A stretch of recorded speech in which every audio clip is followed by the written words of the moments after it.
In a laboratory, scientists slowly thaw out the creature in the ice until one of the scientists says, "Hey, hold on a minute. A heartbeat's detected on this thing. It's it's alive. Alive? How? Well, we know that this isn't human. Well, clearly not from what we can gather. It looks like bits of people, but it's not dead. What should we do?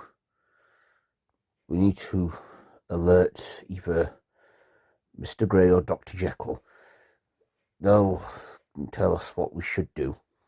Right. If you ask me, we should have it restrained because we don't know if it poses a threat.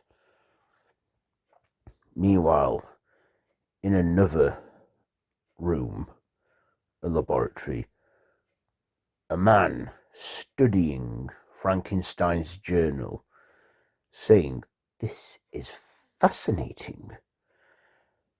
Dr. Jekyll then walks into the room saying, "What is it you gathered from this?" "Well, this journal here, it states that God is no longer the only one who can create new life.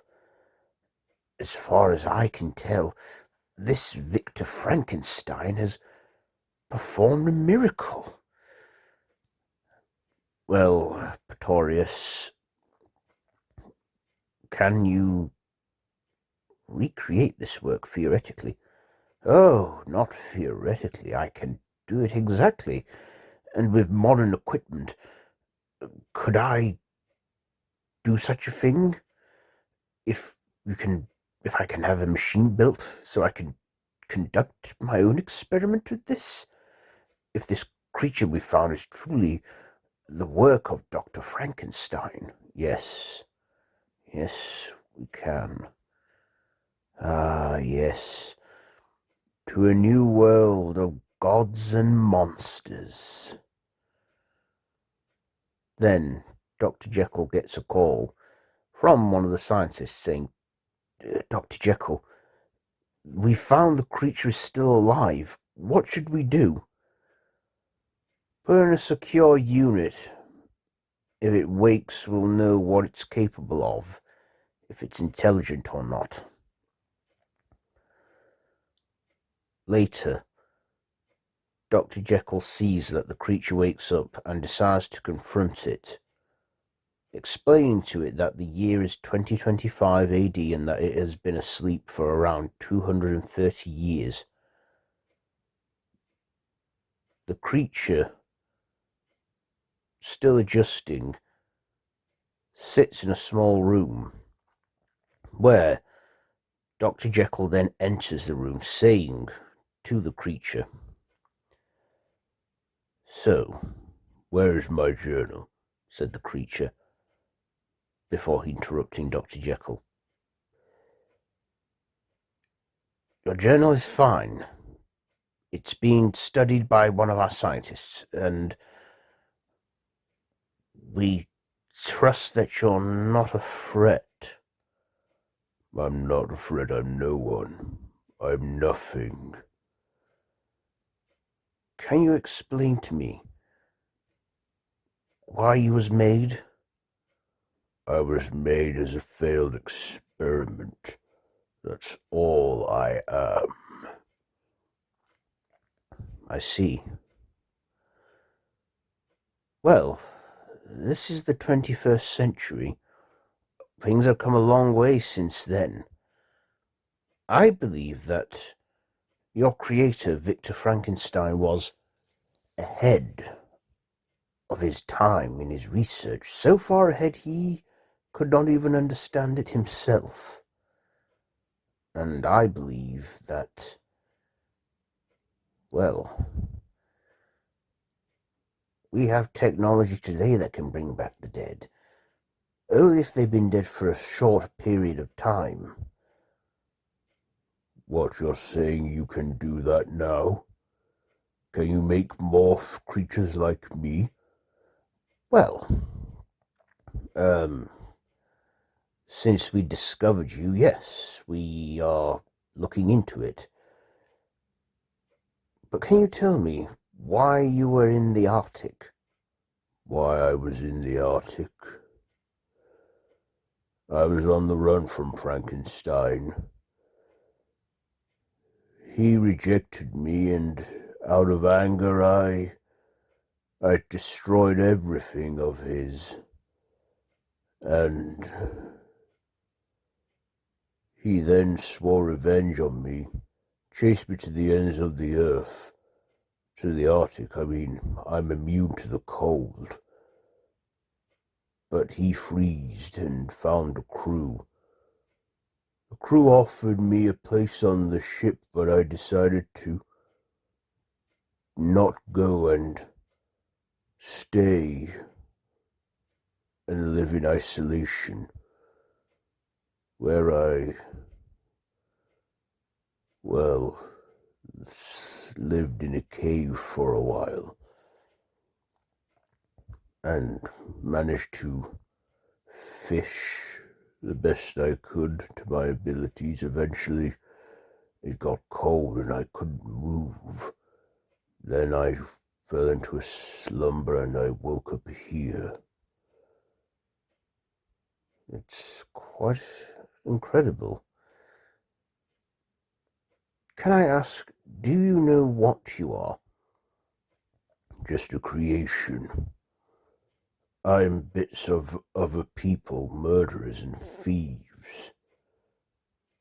Frankenstein pieced me together out of digging graves and brought me to life with a lightning storm.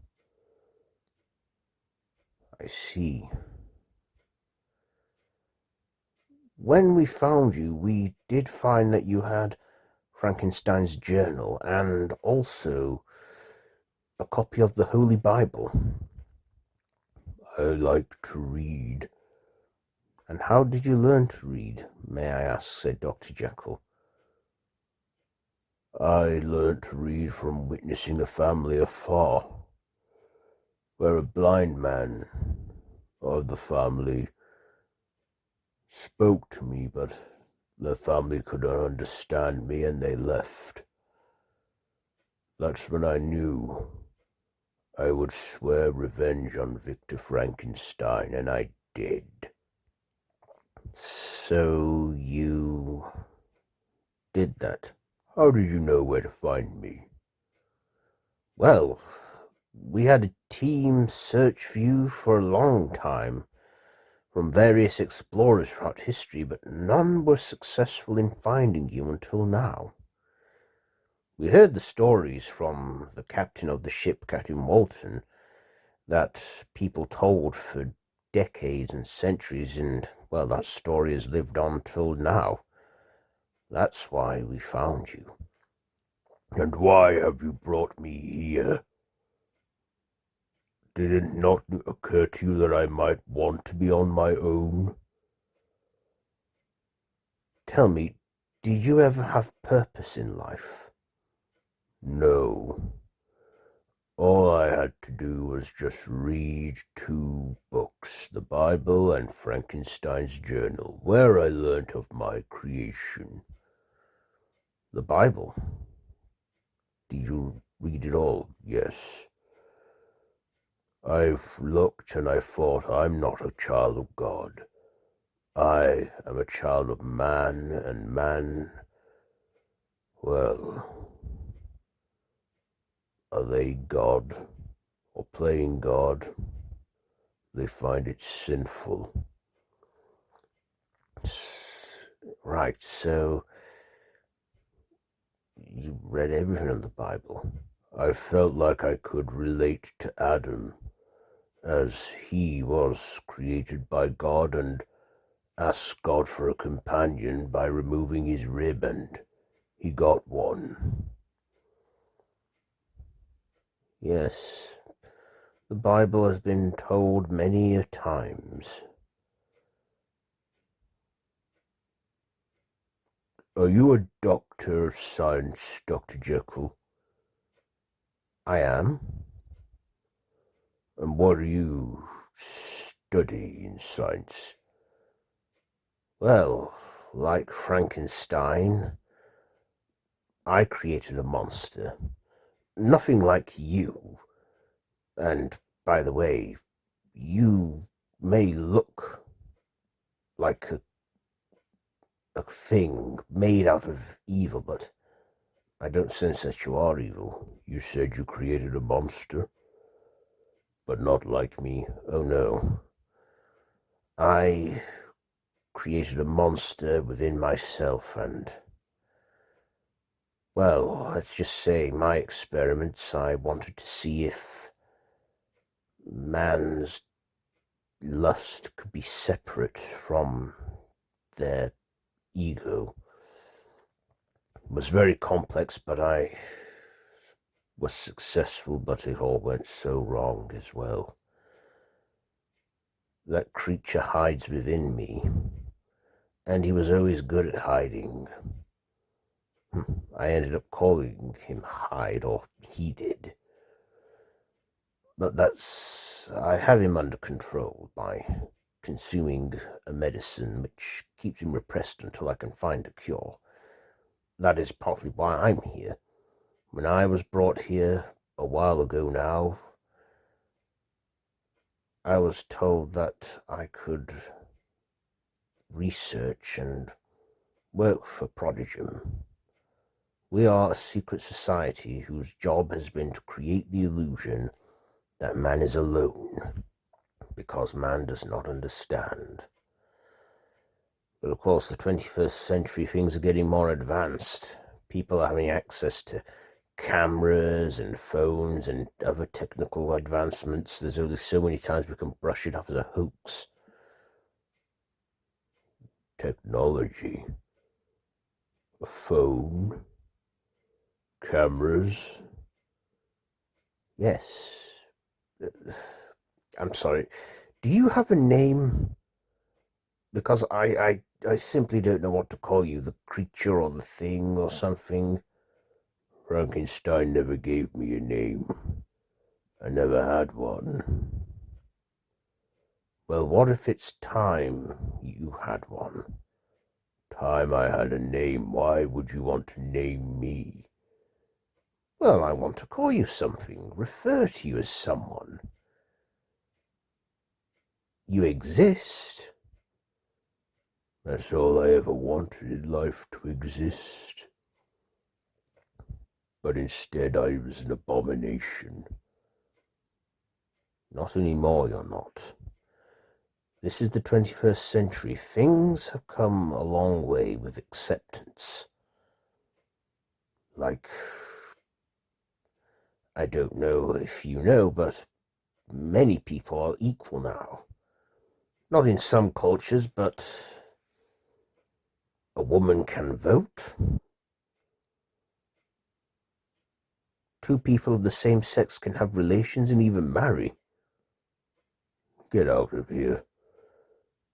You can tell me that religion is dead? Religion's not dead, but let's just say people don't have the faith they used to back in the olden days, since people started to look into science more. I think you need a name. May I make a suggestion for one for you? Of course. You say you like the Garden of Eden and that you can relate to Adam. How about that for a name? Adam. Adam. You want to call me Adam? Adam Frankenstein. Do you like that name? I guess it gives me a meaning, instead of being called the creature or Frankenstein's monster. Okay then, I shall be Adam Frankenstein. Then you're going to need a birth certificate. Do you know when you was born exactly? I don't remember the date exactly, but I know I was born somewhere in 1795 or something. How about we reinstate your birthday to today? Yes, August the 9th, 2025. And if you was born in 1795, that makes you 230 years old. Is that quite old? Yes, it is. You know what, Adam? What is it you crave in life? What you want in life more than anything at all? I once asked Frankenstein to give me a companion. He refused. All I ever want is just a purpose for existing. I feel with a companion I can have that. What if we also gave you purpose? Here at Prodigum. What could I possibly do? Well, we could educate you a bit, train you up, train you and teach you skills that you can put to use. You can have a purpose and you can exist with us here at Prodigum. We have many supernatural creatures living and working among us at Prodigum. In fact, one of our co-directors, Mr. Gray, he made a deal some time ago with the devil, and he hasn't aged since, and he can't die. He has a portrait, but, well, let's just say he doesn't tell us where it is, but apparently the portrait has decayed and withered over time. As I said, he keeps that bit of his life separate. Feels the less we know, the better. Come with me, Adam. Let me show you the modern world. The modern world? Yes.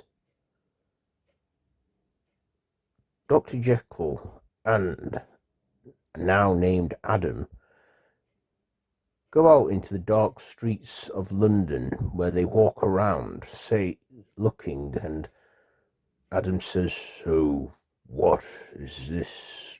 London? yes, the capital city of England. And you've been brought here. So, this is the 21st century, the modern world. And they have things in pictures and lights. Yes, electricity. Something that was discovered in the 19th century, and now we can't live without it. There's so much you can learn from this world. Let us help you. I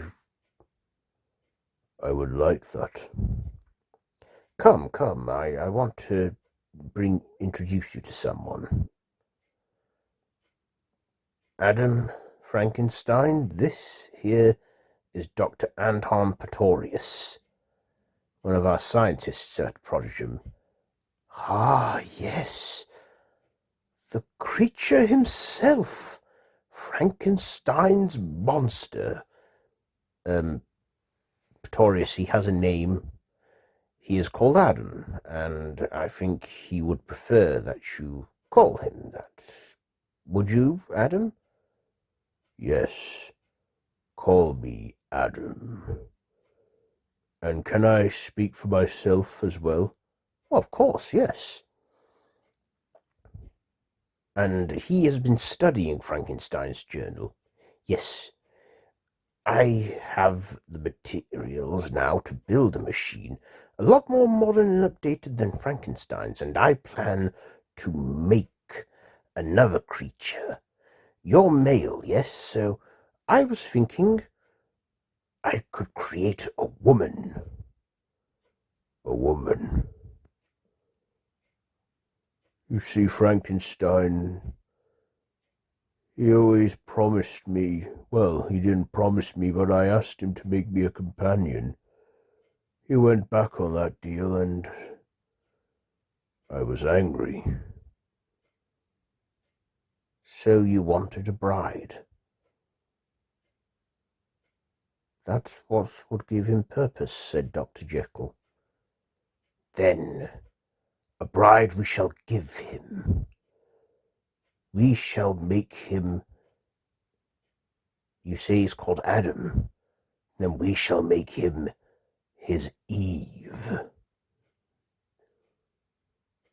Adam, are you all right? Said Dr. Jekyll. The creature then turns around as he sheds a tear. Pretorius saying, I assume this would have been good news. I mean, I would very much like to try to. And then Adam grabs him, saying, Thank you. Thank you so much, Doctor. Both of you. You know, you're the only other people to show me acts of kindness.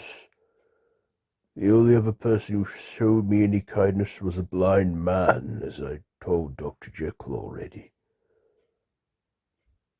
Thank you so much for everything. Do you think you can do it, Dr. Pretorius? I have been known to bend the laws of physics. So yes, if Frankenstein could make you, then I can definitely make you a bride. I can't promise that she would be aware, but what was you like? Oh, he had to teach himself to walk, talk, and read. I imagine that she may need the same if and no, not if, when you make her. Of course. It will take me a while to get the machine built and then a test running and everything, but I shall create another life form like our friend Adam here. Thank you so much.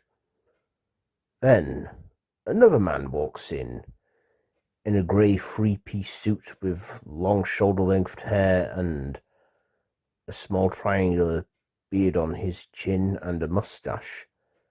Walking in with a cane, he then says, So, this is the famous creature. Ah, Mr. Gray. He has a name. It's Adam, and we're currently in the process of making a birth certificate for him and, well, officiating him as an existing being. Adam, this is another co-director at Prodigum, and also helped me during my dark times and offered me a place here. Then the man introduced himself, saying, Dorian Gray. It is nice to meet you, Adam. It is nice to meet you, too. So, will you need a lightning storm for this to work? No. We can harness and control electricity these days. You still have much to learn. And it will be a delight getting to know you too, Adam. Yes. This calls for a celebration. Come, let's have a drink. If I may. You may, Dr. Pretorius. Dr. Pretorius reaches into a filing cabinet and pours a sherry for each of them, saying, To a new world of gods and monsters, as he proposes a toast. And they soon drink them. Adam then saying, What is this liquid? It is sherry. Tastes a bit strange, yet I feel like I should try more. Then please, do have some more. That's very strong, though, so only a small bit. Of course. So, to a new world of gods and monsters.